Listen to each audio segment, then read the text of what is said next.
The book has been organized in 3 parts. First societies, Hispanic, and American periods. The use of these historical periods is simply to guide the reader on the proper context of a particular built heritage. First societies presents the architectural terminologies of the early communities or societies who settled in the country prior to the colonization of Spain.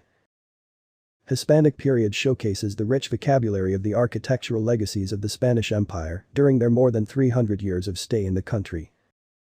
Lastly, American period focuses on the architectural terminologies of the American-built legacy during the 50 years of rebranding the country as a democratic nation. The contemporary period was removed due to limited entries of terminologies, since majority of the terminologies in this period were also part of other historical periods. For each part, the rich vocabulary of a particular period is presented with a contextual definition with illustrations to better aid understanding and ensure retention of information.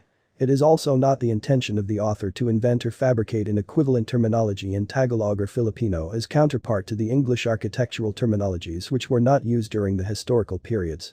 Thus, to ensure that readers understand and familiarize with the terminologies, its local colloquial and English translation will be included whenever applicable. In first societies, the local dialect will be followed by its English equivalent. For Hispanic period, the Filipino will be followed by its Spanish and English equivalent. For American period, if there is an equivalent term in Filipino, it will be presented, however if there is none, only the English terms will be mentioned. The illustrations were carefully chosen from the rich architectural structures of the country and will surely aid in both understanding and appreciation of the country's built culture. For first societies, 3-dimensional representations of the traditional houses was used instead of the 2-dimensional floor plans to give the reader a better sense of visualizing the spaces and its material finishes. With these in mind, this book will not only be useful for architecture professionals and students, but also for other design-related professionals, such as interior design and urban planning.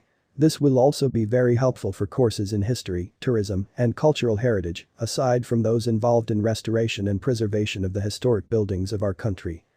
Thanks for watching. Please like and subscribe if you like our contents. Peace out.